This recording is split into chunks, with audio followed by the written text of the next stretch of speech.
Today we're gonna rate Urza Saga, the first most broken power crept Magic the Gathering set in history, but it would not end up being the last.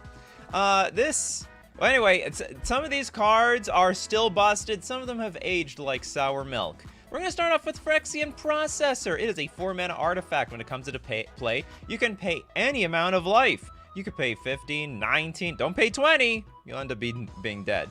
It also had the activated ability of paying for tap, put a minion token into play. Treat this token as a black creature with power and toughness each equal to the amount of life paid at the time Phyrexian Processor came into play.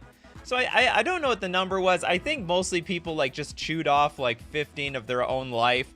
But the deal is, back then in Standard, you could get this out on turn 1. That's right, you go like turn 1, land, Lotus Petal, Grim Monolith, tap it, Voltaic Key, untap your Grim Monolith, boom, Phyrexian Processor. Already get the beatdown going on with the Phyrexian Processor. I don't know if anyone plays this card anymore. I think it still sees like cube play or something, but obviously not the powerhouse that it used to be. I'm not familiar with what they're doing in pre-modern with this card. Anyway. The set grinds my gears, says Tommy Sinza, and it is the Gears set. Okay, let's go. Let's start off with Liquid Soulflies, Wildfires. If I'm not mistaken, the name of that card started its own archetype. Okay, Wildfire. We have a red, 4 generic sorcery. Each player sacrifices 4 lands. Then Wildfire deals 4 damage to each creature. Okay, I'm mistaken. I'm thinking of the Pokemon TCG. There's like a Moltres card. It was from a long time ago. Okay.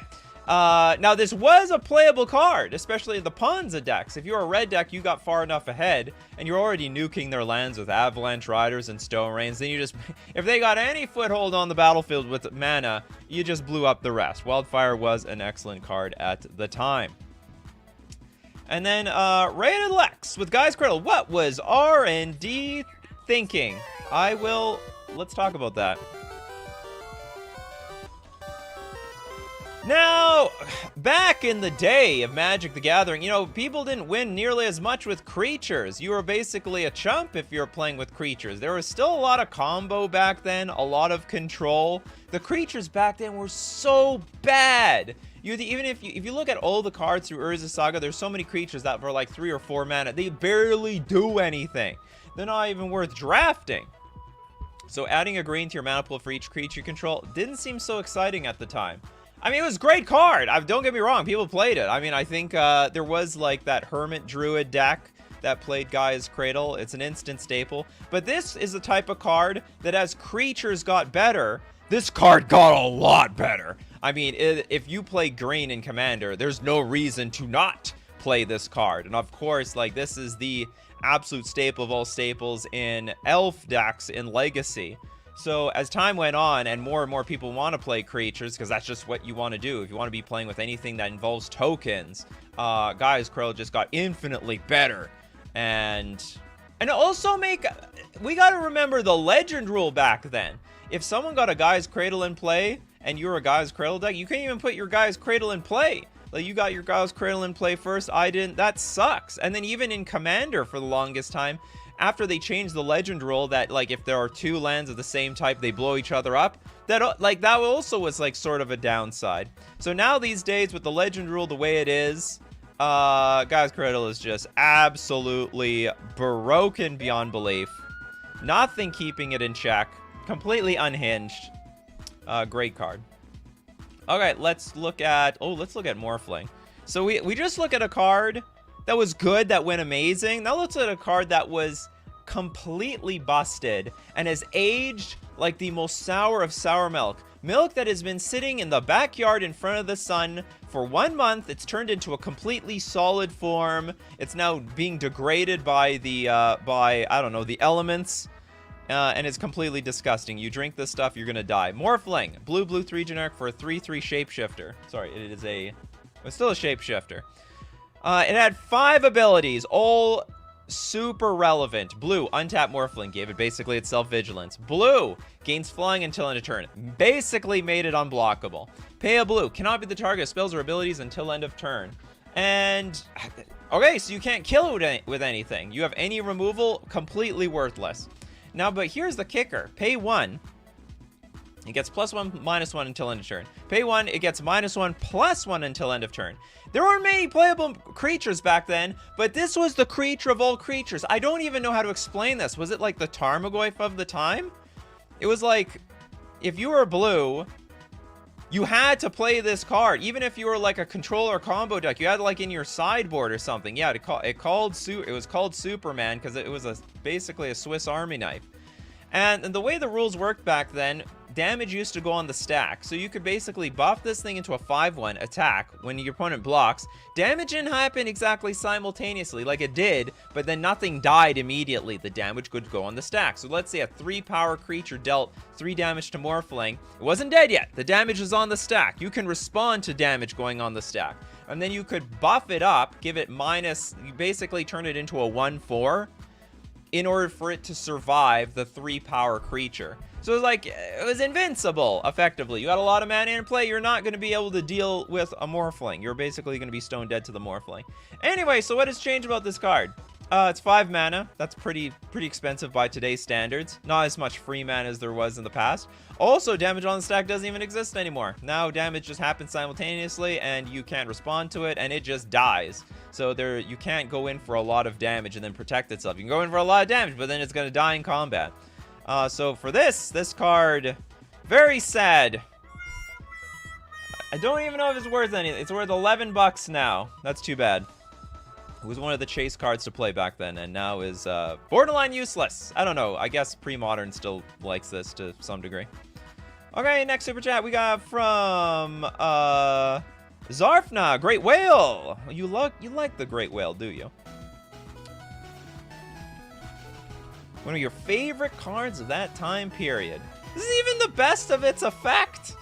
Okay, it's a blue 5 generic 5/5 whale. Comes into play untap up to 7 lands. And you better believe if one of those lands was Tolarian Academy, that was all gravy. You were rich with mana. Basically tap, make a million mana, and it's cards like this combined with like High Tide that made High Tide broken. Emerald asks, is Mind Over Matter Urza set? I don't think so. Let's see. I think that's Legacy or Destiny. Yeah, it's Legacy. Sorry about that. We'll get to that one day. We'll get to that one day. Satan's Catfish. Vernal Bloom. It is a green 3 generic enchantment. We need to see the OG here. Whenever a forest is tapped for mana, it produces an additional green. Not bad! Even by today's standards. So, like, you can still... That one aged pretty well. It's not a terrible card. I think this is a great commander playable card. Certainly not competitive, but hey, 4 mana, your forest now produce an additional green. It's like everything has Utopia Sprawl on it. I don't know if anyone played it back then, though. You playing Forests? No, you should be playing Gaia's Cradle. And nothing but Gaia's Cradle back then. We got DOS Sounds, Windfall. Cool mechanics for burn decks. Is it? Is that really a burn card? Now, this card did see play. It was instantaneously a type of combo card to help, you know, just refill your hand. Like, if you were on the play in this era and you could empty your hand of artifacts and then Windfall and just refill your hand, I mean, that put you into an insane advantage over your other opponents. 3 mana, each player discards their hand. It draws cards equal to the greatest number of player discarded this way. Insane card. And still sees a lot of EDH play. I don't know if it's a competitive EDH card. Like, certainly a great card. I mean, it's effectively a much cheaper Wheel of Fortune, all right? You want to spend like $1 million on Wheel of Fortune, you want to spend $4 on Windfall. Is this the era of Goblin Lackey? I cannot speak to if this card was any good back then. I don't remember goblins really being a thing. I don't even know if they had any good goblins back then. Of course, this, like, it's a red 1/1. When it deals damage to a player, you can put a goblin card from your hand, put it directly onto the battlefield. But I'm not sure if this was like a really impactful card at the time. You know, it's like You know, it's like Magda of today. We know Magda is a really good card, but there's no dwarf deck really built around Magda because there's not enough dwarves. And I don't know if there was enough there were goblins? I can't remember. I don't know. I don't remember. Goblin Lackey, Goblin. Oh, yeah, it definitely. This is the type of card that's scaled. So this aged like wine, did not age like milk at all, and is definitely a threat in all formats. The most fearful thing I'm thinking of is Muxus. Muxus, Muxus, Muxus. Do they got Muxus or not? Well, I'm not taking a chance. I'm killing the damn thing. I'm going to block it at all costs. I'm going to force a will. I'm going to do everything I can to get in that Lackey's way. Lackey's not going to deal any damage to me. There were not that many good Goblin decks back then to make it worth it. Yeah, so like, my memory is like, I don't remember any Goblin decks back then, or none that were like hyper competitive. So yeah, did not do so well. Okay, we got Yo Little Ted with Yawgmoth's Will. The Will of the Yawgmoth. This is the type of card I really couldn't appreciate back then, because, like, whatever. I didn't really know much about graveyard combo decks, so black 2 generic sorcery. Until end of turn, you may play cards in your graveyard as though they were in your hand. Cards put in your graveyard this turn are removed from the game instead. Very, very powerful card. Now, banned in Legacy, restricted in Vintage, unhinged in Commander. Play it as much as you want over there. Also a staple of the cube decks. Basically a staple of combo. Not sure how well you use this card back then, because there were rituals. Not that many. Maybe just Dark Ritual at the time. Yawgmoth's Mill, once again, what was R&D thinking? Well, how are you going to abuse this thing? I don't even know if it was banned even at that time. Like, the people were... There weren't as many, like, spell-based combo decks back then. Like, where you rattle off, like, millions of spells and churn through your deck. I don't really want to say that, because Urza Saga gave a lot of food to those types of archetypes. My problem is I got into the game like 2 years after this, so I got a sense of like some of the decks that were around, but not exactly. But also I got to see at least what was happening in Extended. I don't remember if this card was banned in Extended at the time. There was some sort of Necro combo. I don't know if they used Will. Maybe they did. Maybe they did. I'm not sure. Yawg Will was played back then. It gets so much better over time. Oh yeah. Well, as soon as they printed the spell decks, more rituals in red, this card got infinitely stronger and just blew people away. Okay, let's look at Crept from Christopher B. A simple. Was this originally from Urza Saga? Oh, it is. It was a common. It was actually a common win condition back then. Black 5 generic sorcery deals 1 damage to target creature or player for each swamp you control. When Corrupt successfully deals damage to a creature or player, gain life equal to that damage. A very common card in the mono black control decks. Like, it was a way of winning the game, and as you got more swamps on the battlefield, you did want more. You could deal your opponent a ton of damage, but also keep your head above water by dealing more, like, just surviving people's attacks. And remember, creatures were pretty bad back then, so it also it was also a decent removal spell if you needed it to be. It was interesting how much played it saw at the time, but it was like a decent win condition. Well, games could go long, I should say. They didn't always go long, but they could go long, and that's exactly where Crept wants to get you. Black was so OP back then. The top 4 limited commons were all black. They had great cards back then. They had Duress. They had the Dark Ritual. They had Yawgmoth's Bargain, Necropotence. Although I don't know when Yawgmoth's Bargain got banned, but Necropotence was like unhinged for like the longest time for no damn reason. Okay, we got another super chat. We got from Crow Core Games. Noetic Scales. I'm using Scry to find weird ones. Okay, go find weird ones. We got the Noetic Scales. I never heard of this card. I'm reading it for the first time. 4-mana artifact. During each player's upkeep, return to owner's hand each creature that player controls with power greater than the number of cards in his or her hand. What? Return to owner's hand each creature that player controls with power greater than the number of cards in their hand. That is very interesting. So you have to... If you have too few cards in your hand, you gotta bounce all your creatures back. It's almost like a sweeper to people who are hellbent. During each player's upkeep, and then if you don't play creatures, who cares? Nice picture too, I like it. Okay, next up, let's look at Sunder. Damn it. So many cards are called Sunder. But this is the Sunder. That's been actually has been reprinted by the list. We got a blue 3 generic. Return all lands to what? And it's speed. Wow, this is annoying. I guess you could play it on your turn, but it doesn't affect the battlefield all that much. I don't think that card was very good back then. I still don't think it's very good. It's $3. It's also a $24 Amonkhet Invocation. Why would they bring this back? I guess someone can use this card, but I don't know. Yo, little Ted. Thank you very much for your super chat. Argothian Enchantress. Is this the card that started it all? It is! I don't know if anyone's heard of the Enchantress deck, but basically it's all based around, I believe it originally came from this card, a green 1 generic 0/1. Cannot be the target. It has Shroud. And whenever you cast an enchantment spell, draw a card. It used to say whenever you successfully cast an enchantment spell. I don't know why it would be so hard. But yeah, decks were built around this. And I don't remember how good they were back then. Because they were competing with some pretty heavy-hitting cards back then. And they tried to bring it back with Modern Horizons 2. They tried to bring it back. Basically, you play enchantments, you draw cards. How can you say no to that? Benjamin, Sir Sanctum.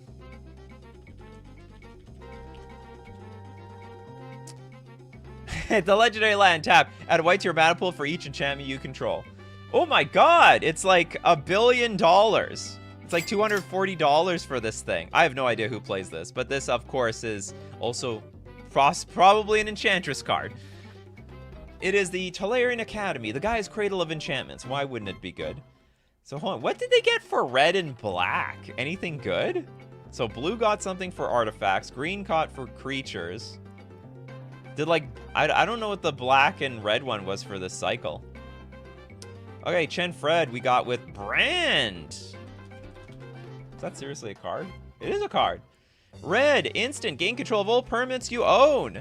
That, I think, aged well. Because by today's, like back then, I don't think you wanted to gain back control of anything that you lost. It wasn't really all that important. Like if it was gone, it was gone. These days, people try to steal your crap all the time, and this is a great way of just getting it all back in one shot. And also, it's not completely useless, because if there's nothing you have to gain control back of, you can just cycle it. Cycle it, get your card back. Next super chat coming from, straight from King Ginger. Hello from Cocoa Beach. Pariah. Oh, it's a white card, right? It's a white card that redirects to enchanted creature. All damage dealt to you. All damage dealt to you go straight to this card. It was, I'm pretty sure it was jank back then, and it's still jank now. But this is a type of jank that is much better appreciated because there are more things that are like indestructible, or you put this on like a stuffy doll and then you redirect the damage to something else. So there's like more jank utility out of Pariah today than it was even back then. Do we look at Dark Ritual yet? Okay, there's technically Dark Ritual in this set. Dark Ritual. I don't think it's... Dark Ritual has been around since the beginning, though. Okay, where's... here it is. What can I say? Dark Ritual. They reprinted Dark Ritual for such a long time into Standard. When did they stop doing it? Was Masks Block the last one?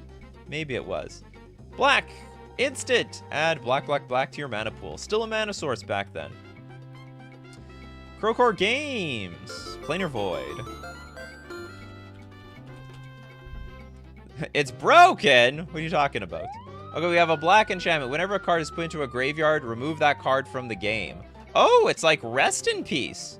Whenever a card is put into a graveyard, remove that. Is that really how it is? Why have I never heard of this card? I guess the difference between this and Rest in Peace is that Rest in Peace will exile all cards that are in the graveyard already. Whereas this is like Leyline of the Void, essentially. It's Leyline of the Void. that doesn't come into play by turn 0, but it's still turn 1 if you have it.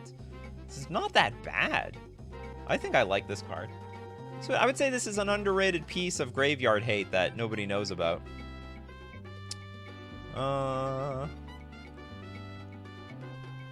got a playset of rituals given to me along with Necropotence and Blood Mood recently. Alright, congratulations. Is Show and Tell from this set? From Rusty and Serpentine, Show and Tell. It is! Okay, let's talk a little bit about Show and Tell. Okay, this card is broken. It aged very well. Each player may choose an artifact, creature, enchantment, or land card in their hand, and you put it directly into play. And as they made more broken creatures, this card got infinitely better. It was insane. Like, I don't remember the first big fatty that they would put in play, but I know by the time that, you know, they came out with Grizzlebrand and Emrakul, like, it was getting pretty unhinged at that point. And now we have Atraxa and even more stuff. Card sees play in Legacy, it sees play in Vintage. Funny thing, though, this can backfire badly. It is a pretty garbage, in my opinion, it's a garbage cube card, because your opponent can put something in play that just undermines the card that you put in play. And playing this in a 4-player game is just dubious as hell. It's really jank. Show and Tell resolves, opponent casts Invoke Despair next turn. It's possible. So, like, it's technically a broken card in the right environment, but also it's just still janky, even like, just like as it was back then. When was Sneak Attack printed? I think Urza Saga as well. Yeah, it is. They both came out at the same time. So we had the one half of the combo pieces, but we were still waiting on the second half. I'm pretty sure that there were, like, Sneak Attack decks back then. I'm pretty sure there were some cool ETB creatures even back then that they could make use out of this, but I just don't know how good they were. Okay, next super chat we got from Dr. Caviar, Priest of Titania.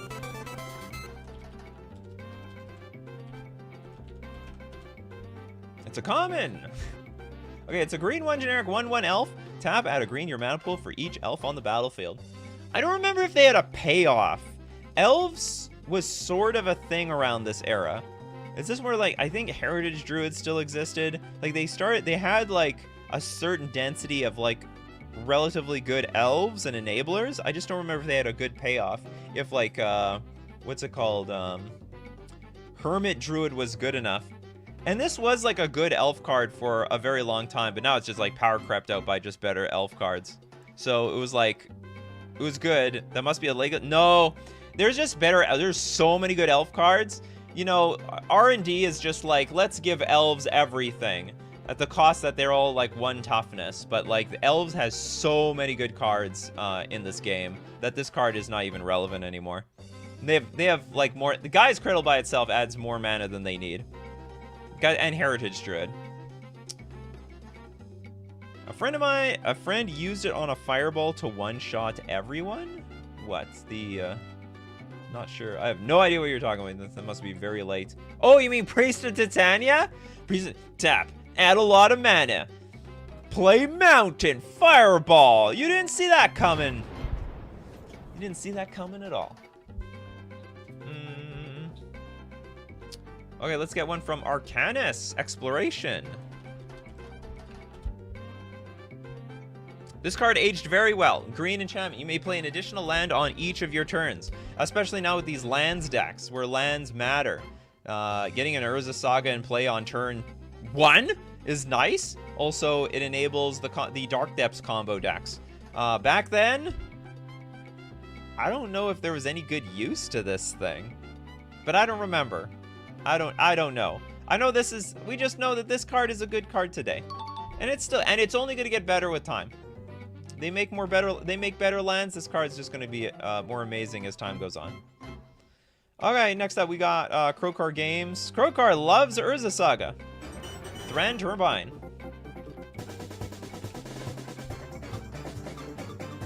One mana artifact. During your upkeep, you may add up to 2 colorless mana to your mana pool. This mana cannot be spent to play spells. This seems like absolute crap. And it still looks like crap.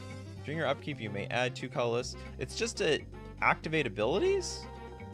I cannot cast spells. This mana can't be. This mana You can't spend mana to cast spells with this. Well, that's useless to me. So it's basically just activated abilities. Oh, no! Oh, hold on. Did I screw up? Hold on. Okay, I have to get your super... I accidentally erased one of your super chats, so I'm just going to do the Wall of Jank right now. Wall of Jank! Well, at least the name is honest. It is it? Oops, I don't even think that was the one. What was your last super chat? Hold on, I'm going to get to that one later. Let's do the Witch Engine. Okay, this one I accidentally... I scrapped somewhere. Okay, black, 5 generic, 4/4 Swamp Walk. Tap to add quadruple black to your mana pool. Each opponent gains control of Witch Engine. Completely useless! Actually, I should use this. Junk, not jank. Junk? What are you talking about, junk? Oh, wait, it's... Well, hold on, was the last thing junk? The Thran Turbine? I guess they could be both. This is also jank. And what's even worse is if you give it to somebody, it's gonna have Swamp Walk, and you're the one with the swamp to cast the damn thing, so people are just gonna go right at you for damage. Oh, was it Wall? Okay, I'll get to Wall of Junk later. I'll get to Wall of Junk later. Don't worry. Wall of Junk. Not Wall of Junk. I'll get to it. I'll get to it. Okay, let's go with... we did the Enchantress card. We'll do Kalantara's Meltdown.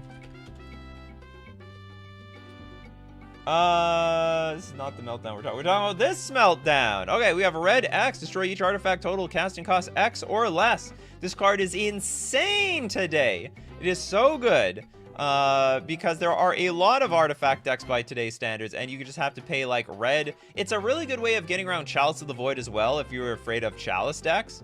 So if you're, like, some sort of Izzet deck, or even mono-red deck, that plays with very low mana cost, 1 or 2, and you're scared of Chalice on 1, Chalice on 0, you can pay, red X and destroy all the artifacts with casting cost X or less. It's a Mox Killer. It is the Mox Killer. It's a Soul Ring Killer. Kills, if anyone's playing cheap, if you're like the 4th player to play in a turn, you can go... Actually, I don't know how you can get 2 mana and play without blowing up your own Soul Ring or something, but still a good card. This aged actually better over time. I don't even know how much use it had back then, because the artifacts were enormous. Like Masticore, Grimmon, like... I mean, you could blow up the board if you had enough mana. Maybe they did. Maybe they did. I forgot, like, back then, there were, like, mono blue artifact, mono red artifact. Maybe they did. They, like, one side would get ahead and then just blow everything up and just say, okay, I'm going to win with this much stuff in play. Toads with Gilded Drake. Yeah, this is a funny card. I don't think this card always saw some play. Like, it was a sideboard card against any deck that was playing with gigantic creatures. So it's a flying 3/3. When it comes into play, exchange control of Gilded Drake for a target creature of your opponent's... Hold on. You basically swap it with something your opponent has. So it was like a really good card against show and tell decks. As like big creature combo decks became prevalent. So it was a sideboard card effectively. But now it's just like a staple in Commander. Like everyone's going to have something big they want to take, like their Commander itself. And you just play Gilded Drake and then swap with the damn thing. I don't know if it's a competitive card. I know it's like a very casual card. Do like CEDH decks play this card? I don't know. Anyway, great card by today, one way or another. And still playable anyway. It's still playable. Alright, you heard the song. That means we gotta thank our sponsors, FusionGamingOnline.com. Your place to get all your Urza Saga cards. You want to relive your memories or play... It's a little tough. You can't... Here's one good thing about Urza Saga. Some of the broken cards back then are now garbage, so you can buy them for like, you know, for a few dollars. Unfortunately, some of those cards are now also hundreds of dollars because they're also on the reserve list. Get your Urza Saga cards. Also get, you know, your Doctor Who, your Wilds of Eldraine, your Lost Caverns, your, what's it called, Lord of the Rings, Tales of Middle-earth cards, all at FusionGamingOnline.com. Don't forget to use coupon code Nikachu at checkout for 5% off all your purchases. And if you want to play them Urza Saga card staples, today you can be part of the pre-modern format. They love their Urza Saga cards, and you can play that format on Magic Online in like one of those tournament practice areas. You can support the channel by using my Mana Traders coupon code Nikachu_3KF for 10% off your first 2 months renting those pre-modern decks. Okay, back to this stuff. Well, give me a second. I don't even have my coffee with me.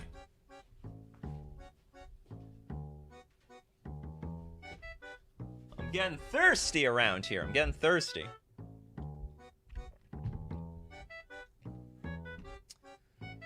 Okay, let's do a super chat. We got Chen Fred with Rune of Protection Land. Giving that sound effect. Rune of Protection. So it's effectively Circle of Protection, right?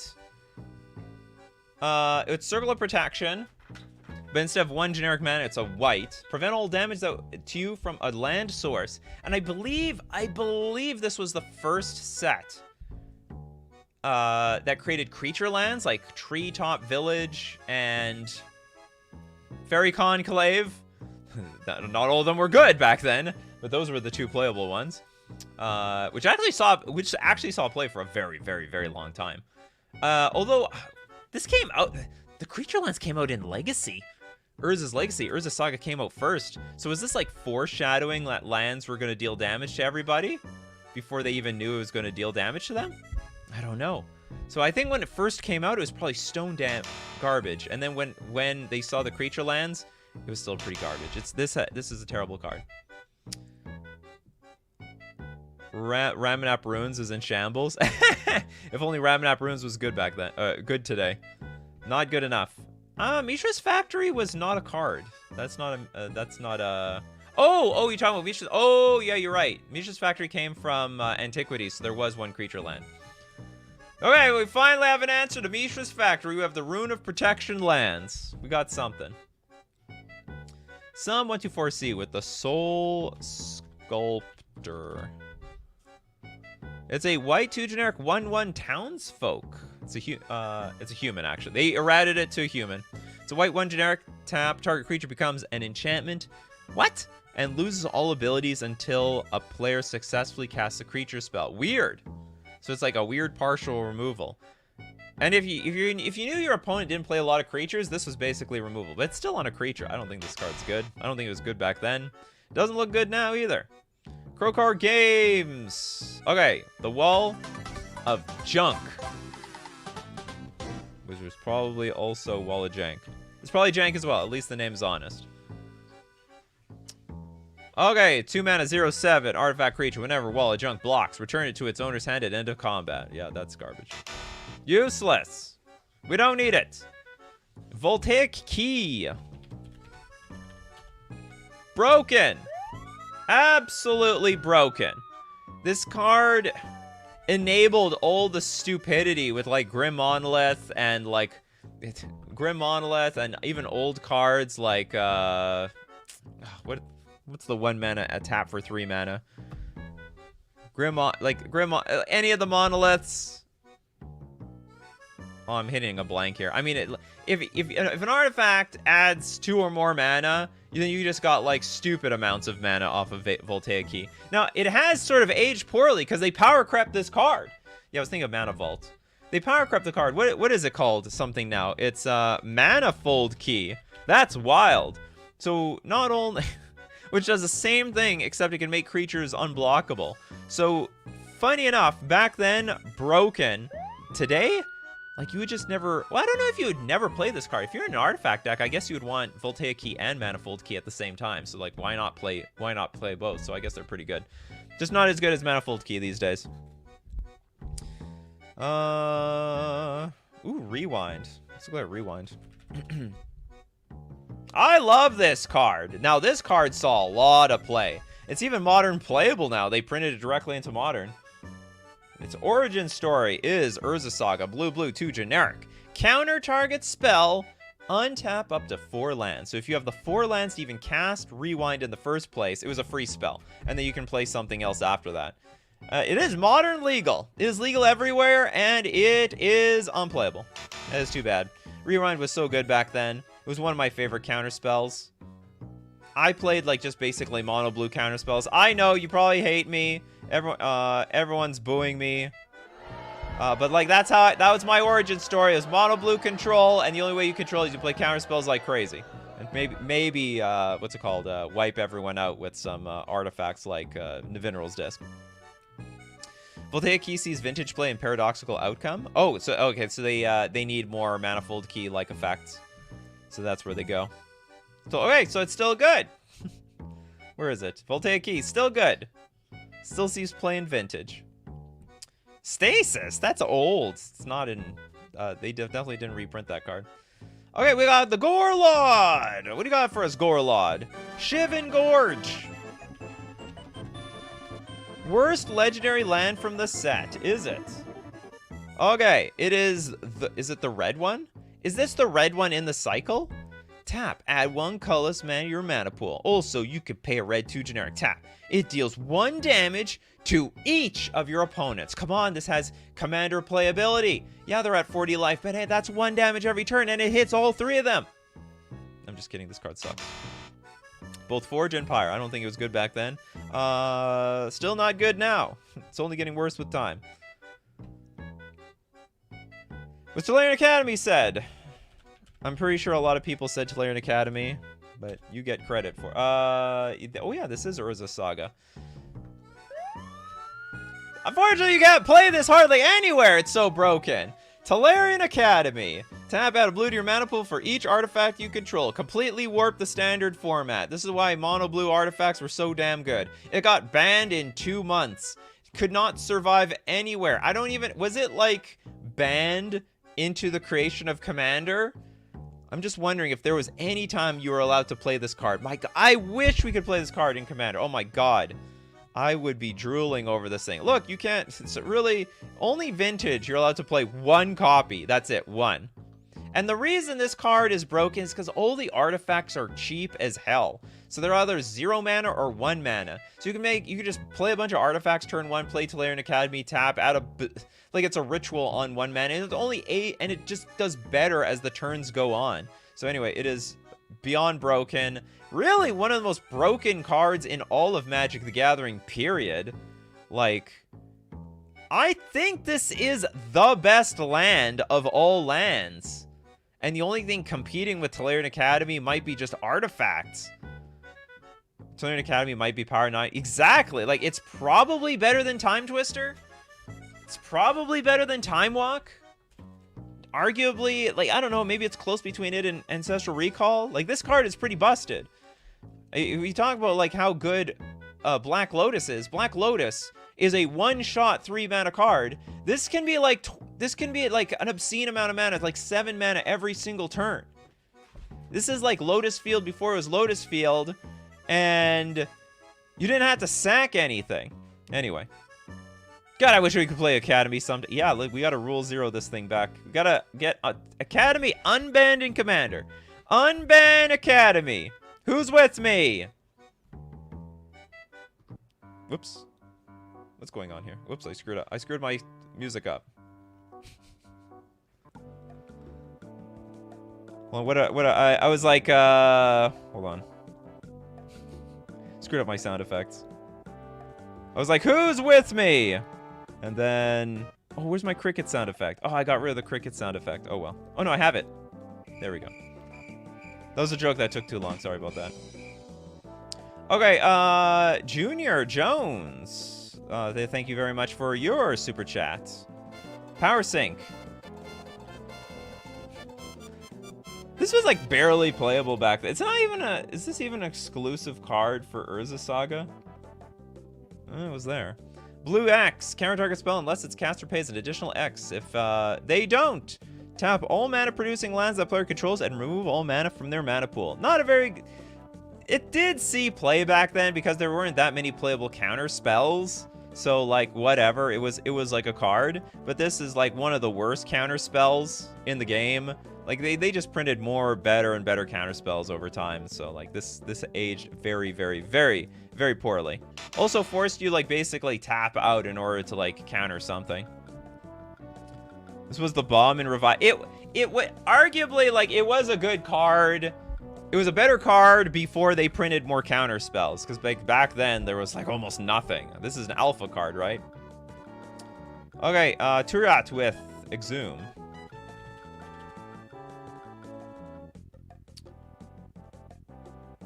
Each player puts a black one generic. Each player puts a creature card from their graveyard onto the battlefield. When did reanimate become a thing? I think the moment, I can't remember how easy it was to get a card in the graveyard back then.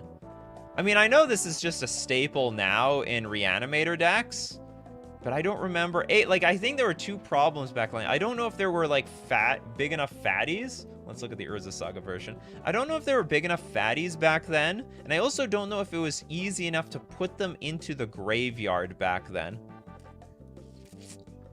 So this card might not have seen enough play.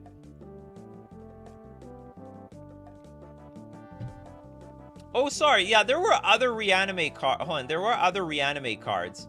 Well, no. Okay, there was a lot of ways of getting stuff out of the graveyard, but putting it into the graveyard. You know, I was not. What's it called? We needed an enabler to get the cards into the graveyard. How about a big creature like Sarah Avatar? Oh, is that one of the payoffs? Maybe this was one of the payoffs at the time. It was a white 4 generic. Star has power and toughness equal to your life total. And when Sarah Avatar is put into a graveyard, shuffle. No, you can't use that. No. It's more of a show and tell target, if anything. People would use on Mask? I guess when Mask's block kicks in, you're right. But Unmasked didn't come out at that time. Entomb, yeah. Entomb was an enabler that took that took years to come into existence. Like, that didn't come out until, what's it called? Odyssey? This is Odyssey, right? Yeah, it came out in Odyssey. So I don't remember how good this card is back then at the time. I think it was like pretty clunky, but these days now it's just super easy. This card is great.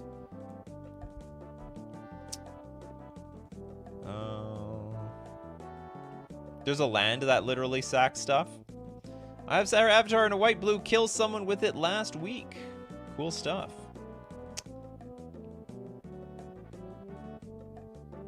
Okay, let's go with another super chat. Daniel Halford, thanks so much for your super chat. Metronome. Emphasis on the gnome. OP anti-discard tech, is that right? Okay, we have a 4-mana artifact. Whenever a spell or ability one of your opponent's controls causes you to discard Metronome, put 4 gnome token. Oh, that's interesting. This is like the Loxodon Smiter or the basically any of those creatures that if you make a if they make you discard, you put it directly into play. So you get 4 gnome tokens that are 1/1s. Also, you can pay 4 tap, put a gnome token into play, treat it as a 1/1. Cool card. Pretty garbage though, I think, by today or even back then standards. Phyrexian Tau. Oh, hold on. I'll get to your super chat eventually. Oh, we got Eon Phyrexian Altar.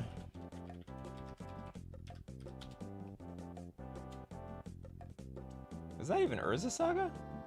Not Urza Saga. Okay, so we'll do Limer, Lifeline. Lifeline is an artifact. Whenever a creature is put into a graveyard and a creature is in play, return that creature from your graveyard to play at end of turn. Neat card! I think that card was stone garbage back then. But I think by today, this is pretty cool. I think Commander players really like this card. Not a competitive card by any means, but a really neat way to keep your stuff on the battlefield. I guess what it does just doesn't give you protection from sweepers whenever a creature is put into a graveyard and a creature is in play. So, like, if a sweeper hits you, you lose everything. Next super chat. Oh no! Alpha Nerd got sniped. Have you done Telerity Academy? Well, we have now. Sorry about that, Alpha Nerd. You have a bunch of other. Okay, we'll do you have another one. Time Spiral. You got the backup. Okay, blue, 4 generic sorcery. Remove Time Spiral from the game. Each player shuffles his or her graveyard and hand into their library. Draw 7 cards. You untap up to 6 lands. Card back then, broken. Card today, I would say still broken. Yeah, blue, 4 generic. It's still played in some niche combo decks in Legacy. I think High Tide is trying to make a comeback. Outside of that, like, if you have the right deck, even in Commander, this is a pretty good way of refilling your hand. I mean, you basically you draw 7 cards, right? It's Time Spiral. Sorry, it's Time Twister, but you get to untap. It's free Time Twister. You pay 6 mana for this thing, you untap 6 mana. And this also was broken with Tolarian Academy. Or it can be broken with any lands that produce more than 1 mana. If Time Spiral only had only untapped basics, it might be a little bit more fair, but being able... Yeah, exactly. Probably even untapping the basics, it's probably strong, because it did combo with High Tide, and High Tide made you tap your basics as well. So this was like a huge High Tide enabler. Next super chat, Crowcore Games. Veiled Sentry. Yep, that's weird. Crowcore Games sharing all the janky cards with us today. We have a blue enchantment. When one of your opponents successfully casts a spell. Okay, forget this successfully cast crap. Okay, and whenever an opponent casts a spell, if Veiled Sentry is an enchantment, which it usually is, Veiled Sentry becomes an illusion creature with power and toughness each equal to that spell's mana value. Oh! Very interesting. Oh, yeah, I forgot about that mechanic. They had a range of mechanics where if your opponent plays something, then this becomes something. Like, I think as you had more expensive enchantments on the battlefield, you got, like, a slightly bigger creature? Oh, no, this one is, its casting cost is equal to the casting cost of the spell that someone played. I know that was something, though. This definitely was, sorry, I'm not saying it was playable. I think it was garbage. It's even more stone cold garbage than it was even back then, but it was like a weird mechanic that I completely forgot about. Okay, who hasn't got a card yet? Let's get from... I think everyone's got a card. Okay, so we're gonna like start getting ooh, the Untrained Ear. I think Yawgmoth's Will was my first Saga rare. Oh, we already looked at that one. Catastrophe. Ho ho! White for generic. Destroy all lands or creatures. The choice is yours. Creatures destroyed this way cannot be regenerated. I think this card was... I have no idea if this was playable back then. But... I don't know, maybe it looks like it should be playable now? Like, it looks okay. I think if you're... I don't know what type of deck you are, but, you know, depending on the board state, if you have more creatures than your opponents, blow up the lands. If you have, less creatures than your opponents, you blow up the creatures. Looks totally fine by today's standards. I think this aged a little bit better. Maybe there are better competing cards for 6 mana, but still looks okay. King Ginger. Arcane Laboratory. This card, I think, might have been crap back then. Or maybe it wasn't. Okay, I know this card is so much better today than it was back then. Because as soon as, like, as decks got way more mana efficient, this, especially in the wake of Storm decks, this card became almost mandatory to play in your sideboard. Blue 2 generic enchantment. Each player cannot play more than 1 spell each turn. But I could see it seeing play back then. Like, if you went first and you dumped your hand of all your stuff, and then you finished off with an Arcane Laboratory, then your opponent can't play, like, more than a Lotus Petal in 1 turn. So basically, but then you can only play 1 spell each turn, but that might be putting you so far ahead anyway. I'm not sure if this card, how much play this card saw back then, that sees so much play right now. Arcane Laboratory and Casual Control was pretty brutal. It's, in any sort of deck right now, this card is very strong. Also, isn't it a stacks card? Oh, it's weird. This card is not modern legal, although we do have very modern legal equivalents of this card. Got Ghost Clown. Dows is a funny card. I like your avatar. The Ghost Clown. We got blue 2 generic enchantment. Blue 1 generic. Counter target red spell. Plays ability as an interrupt. Oh my god. The red players. They're like, why? Why was I designed to feel pain? The red players. On top of chill and everything else. Anyway, I'm sure okay, I'm going to take a wild guess that this card saw play back then. Now these days, No one would bother. We got too many good cards to play against red. We don't need that one. Okay, next super chat we got from Crowcore Games. Smoke. Today is sponsored by Crowcore Games and Alpha Nerd. Sponsored by both of them. Okay, Smokestack.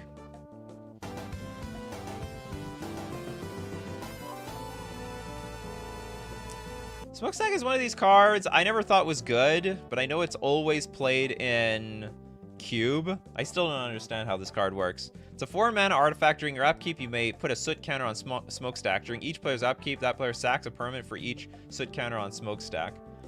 I am like 95% sure that this card was heavily played back then. 95%, yeah. The Stacks, not... That's, oh, is this the Stacks namesake? Is this like a staple in like Stacks the deck in Commander? Then we're gonna have to say it's broken. Smokestack was a massive plane. It is? Oh, it is Stacks. Is this what the Stacks is named after? It is the Stacks! The Stacks of Stacks! When you think of Stacks, you look at this damn Smokestacks. Okay, we got it. Yo Ted with Attunement. Was used in the Replenish decks. Blue 2 generic enchantment. Return Attunement to its owner's hand. Draw 3 cards, then choose and discard 4 cards. Yeah, it was. It was, it helped discard enchantments, because there was a very common archetype back then called Replenish. Replenish. Essentially returning all enchantment cards from your graveyard to the battlefield. And one way of discarding was through cards like Attunement. Really, really strong. Really strong cantrip.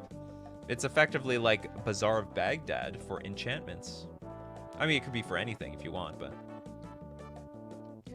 It feels like a reserve list card. It has such a unique ability, but it's not reserve list. Oh, Worship was also part of that? Is Worship... Worship. Oh, here's Worship. Was that originally from Urza Saga? Oh, it was! White 3 generic. Damage that would reduce your life total to less than 1. Instead reduces it to 1 if you control a creature.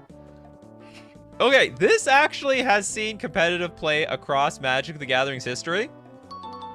Particularly if you know your opponent cannot beat you if you have enough creatures on the battlefield. And it is a jank player's dream because, I don't know, casual players just love these cards that once they're in play, like they can't lose, or at least they think they can't lose. Now remember, this doesn't protect you from loss of life or from someone just winning the game through a combo, so, yeah, it doesn't protect you from everything, but it's not that bad and has seen real competitive play. Alpha Nerd! Alright, what super chat do I give you? Give this one.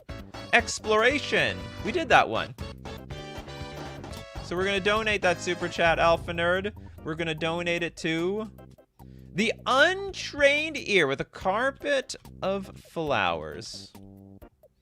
It's a green enchantment.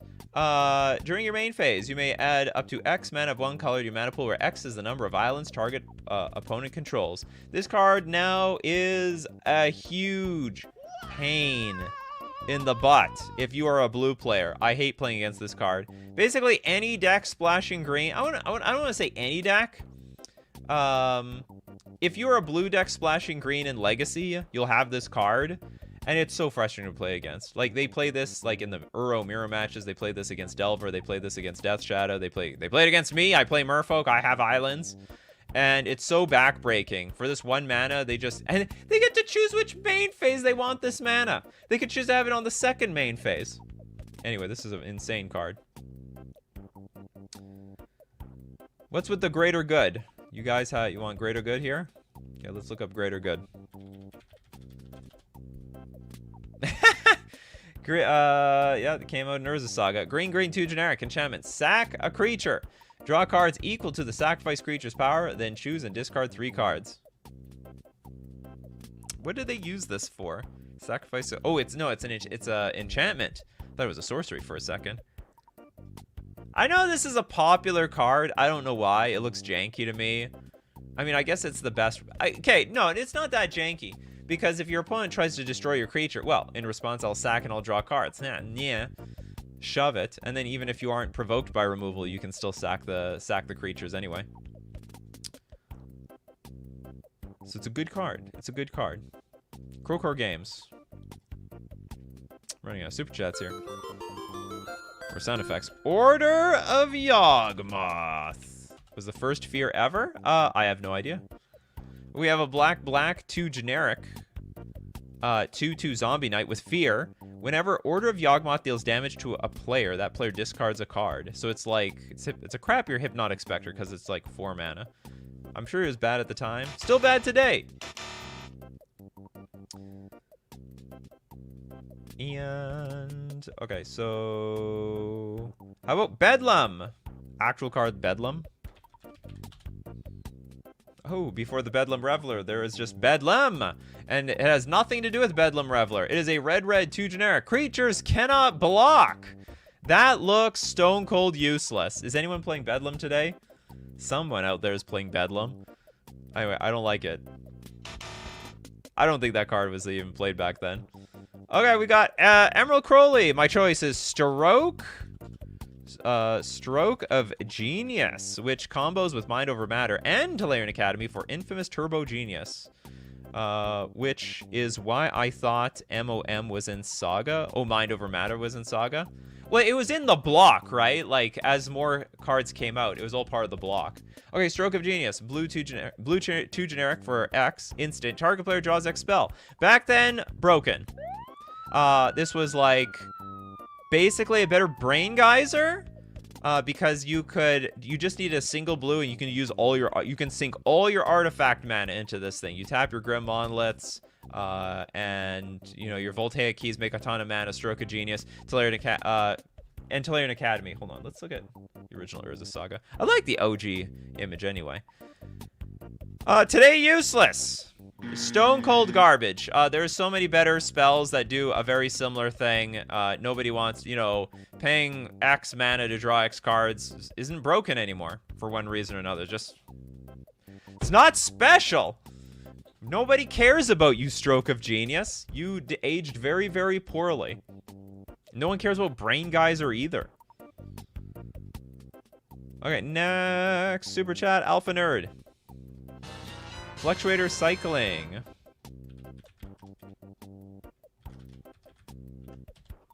Or is it just Fluctuator?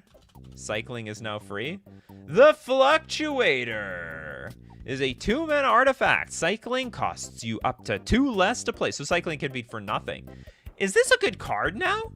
I don't think this card was very good back then, but I could imagine some cycling decks with a lot of... Oh, these days they make sure that all cycling costs like a blue or a red or a green. You gotta pay mana for that cycling.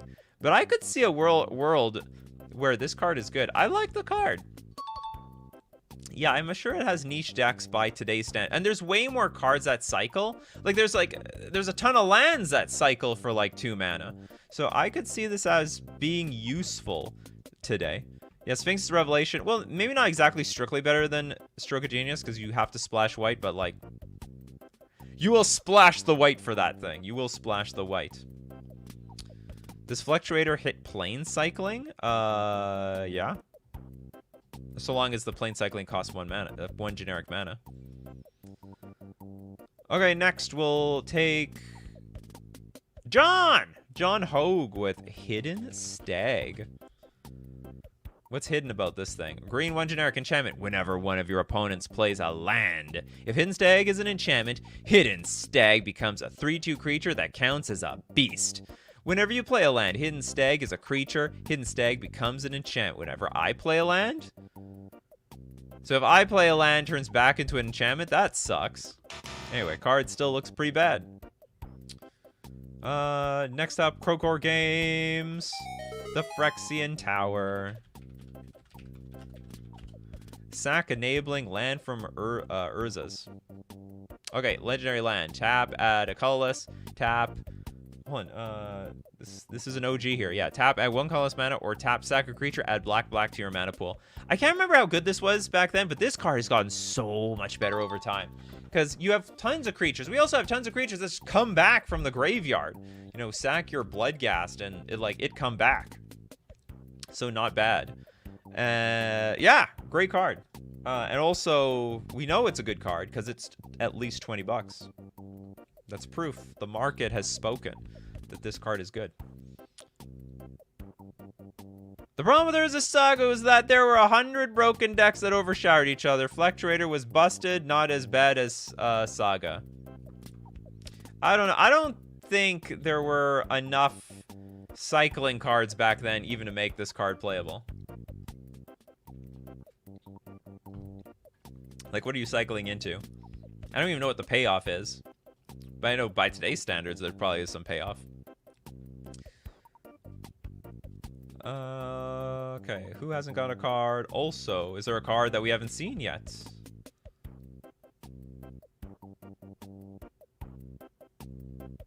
Joel with Pestilence. Is that from this set? Pestilence.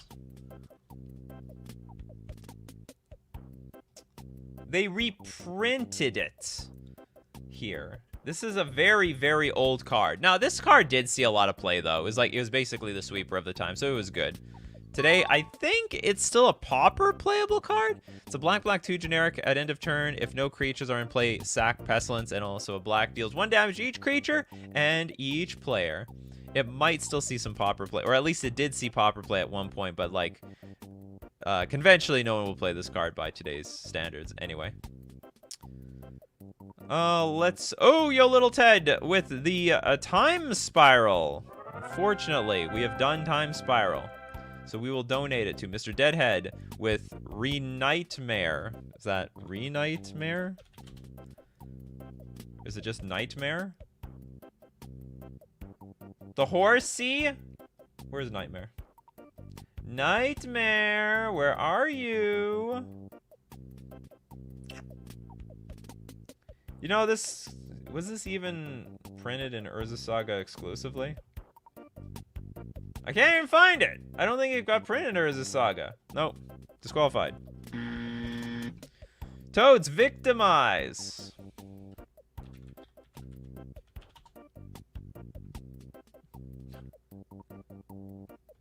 Are you people just shut? Okay, this actually did come from Urza Saga. Black 2 generic sorcery. Choose 2 target creatures in your graveyard. Sack a creature.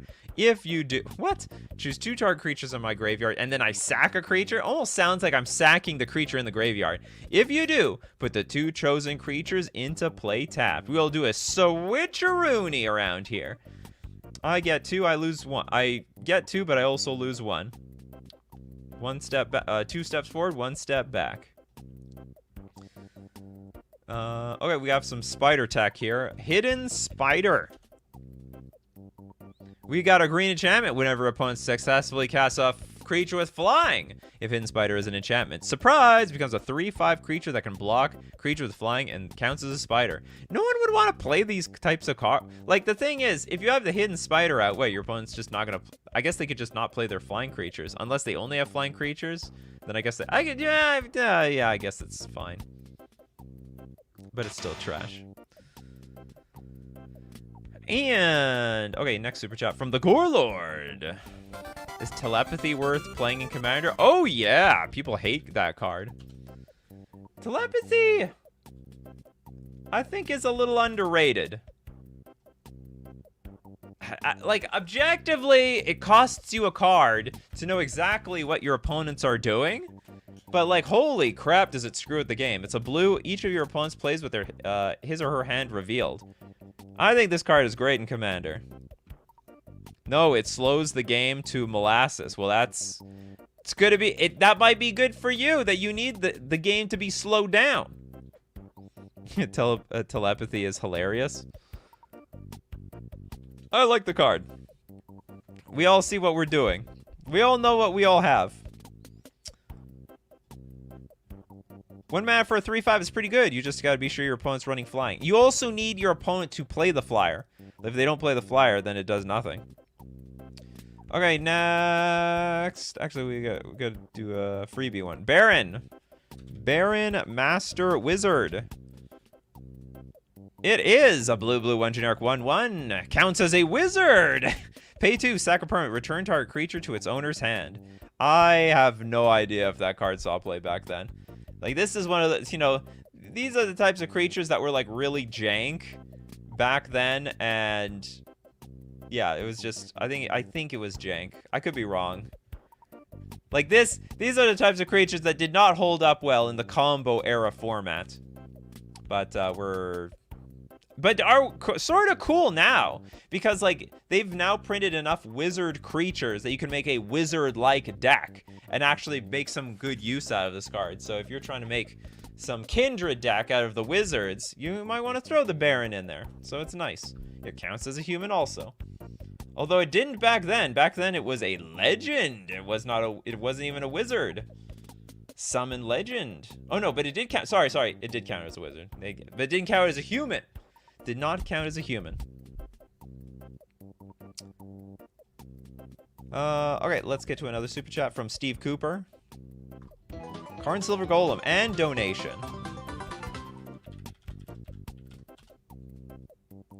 Okay, we have Karn Silver Golem. 5 mana for a 4/4. Whenever it blocks or becomes blocky, it's -4/+4 until end of turn. So basically, if you try to block this thing, nobody's dealing damage to each other. Pay 1. Target non-creature artifact is an artifact creature with power and toughness each equal to its casting cost until end of turn. I have no idea how good that was back then. Like today, because of stuff like target non-creature artifact. Today we can turn everything into artifacts and you can snipe off people's lands with this. I think this card is a lot better today than it was back then. I don't think it was very good back then. The Karn Silver Golem. Like this thing's competing with like Phyrexian Processor, for crying out loud. Like even if you block or get blocked by the Phyrexian Processor, the Karn's dead. Karn is just stone cold dead. Junior Jones with the Persecute. Oh yes, that was a pretty popular card back then, because being a multicolored deck sort of sucked. And Persecute was a 4-mana sorcery. Choose a color, look at their hand, and they discard all cards of that color. So it was not unusual. Turn 2, Dark Ritual, tap a land, Persecute, name blue, name red, name green, wipe out everything in their hand. It was pretty backbreaking. Pretty common. It wasn't uncommon to have it in the main deck. Very common to have it in the sideboard as well. Junior, also, today, would anyone play that? No, I don't think anyone even knows this card exists anymore. This card is terrible today. Back then, it was a lot better.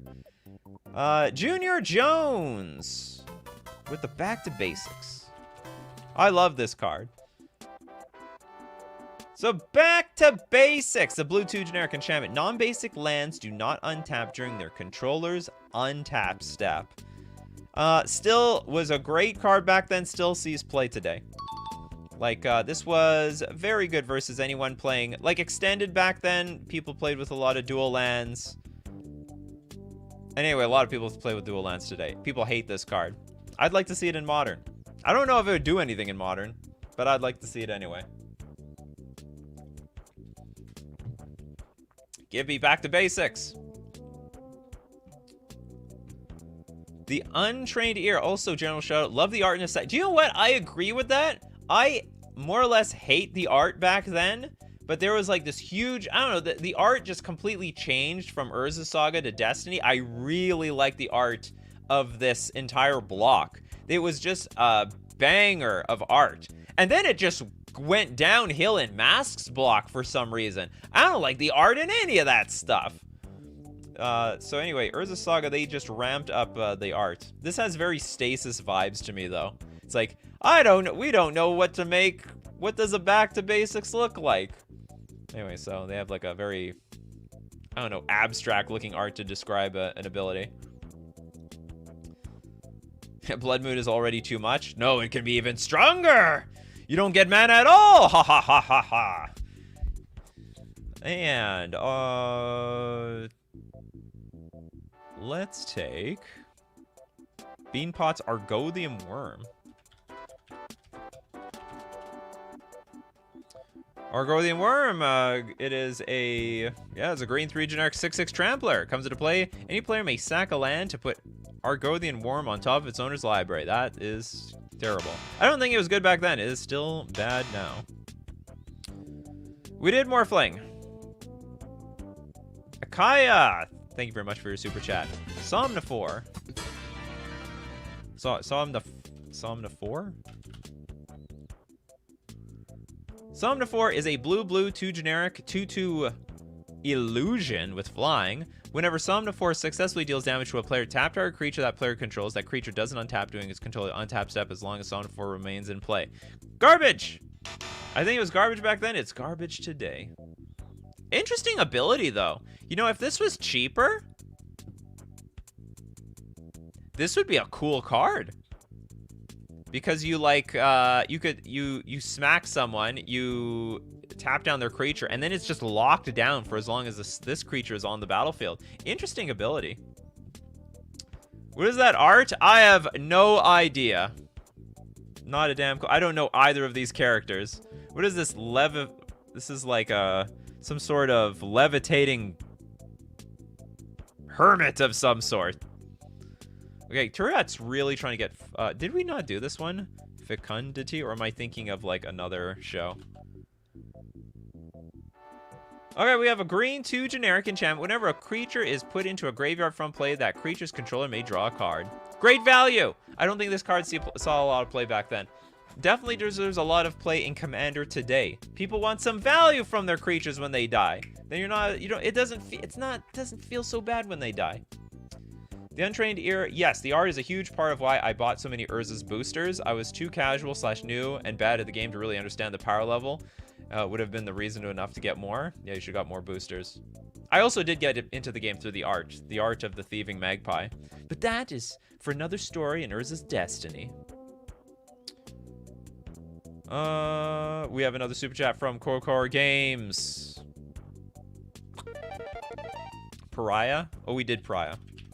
Weren't you here? You had to have seen Pariah when we did that one. Okay, there are... Let's go with... Oh god, you little Ted with the damn horseshoe crab again. Was it good back then? Like, did they use this thing? I don't think they did. Hermit crab, hermetic study equals crab cannon. What, hermetic study? Hermetic study. Was that also within the same block? Chant creature. Oh, it did have a combo. This deals 1 damage to a creature or player. You need to pay a blue. Pretty bad. It's a bad combo that actually works. Am I right? It's a bad combo that actually works. Now Horseshoe Crab I think is a lot more playable today. There's so many combos that you can enable by untapping a creature over and over again. So definitely aged well. I don't think that card was any good back then. So definitely a lot better card today than it was in the past. It's funny how cards act like that. And let's finish it off with... Who has a cool card that we haven't seen at all? You guys want reprocess? Reprocess. Black 2 generic sorcery. Sacrifice any number of artifacts, creatures, and/or lands. Draw a card for each permanent sacrificed this way. Let's get the Urza Saga version. Well, it's not a worthless card. It's like $5. I have no idea how good or bad this card is. Sack any number of artifacts, creatures, and/or lands, and draw a card for each one sacked this way. If you can, is it broken? I'm gonna trust Tommy. Tommy says it's broken, so I'm just gonna assume it's broken. I have no idea how that. The name rings a bell. I just don't know if this was any good. It doesn't even look good to me right now. You have to draw. Oh, you can sack any number of artifacts, so you can sack your treasures. So you make 1,000,000 treasures, pay 4, sack all the treasures, and then draw 1,000,000 cards off of it. Okay. Yeah, this card actually has some utility today. Definitely has utility. If you're sacking tokens, then it's even better. Play with the cheese stands alone. Now you're thinking. You think it with your thinking cap. Okay. That's it for Coffee and MTG today. I hope you all enjoyed going down memory lane. That was a hell of a set, wasn't it? It was the first of many broken sets coming into the... It's funny, they made a bunch of broken sets and they had to power it down so fast they realized, oh my god, we're going to destroy this game around here. And if you want to be here and be part of Coffee and MTG, you got to be here Monday to Friday, 11 o'clock a.m. Central Standard Time. Thanks everyone who supports the channel. If you're a member on YouTube, a patron on Patreon, or you super chat to be part of the show. We also got to thank everyone, the coffee crew that's here in the morning, like Benjamin, Christopher B, Kankusha, Liquid Soulfly, Mr. Deadhead, Toads, Yo Little Ted. We also got Arcana, Steve Cooper, Majra. Who else we got? We got Paul Rog here. Cute Spider. Ryan, Jess. Watch you guys slowly show up on the screen. Because you guys are the show. So as usual, my coffee crew, keep brewing up them coffees, and we will keep brewing up the magic. Take care of yourselves, and I will see you at the next cup.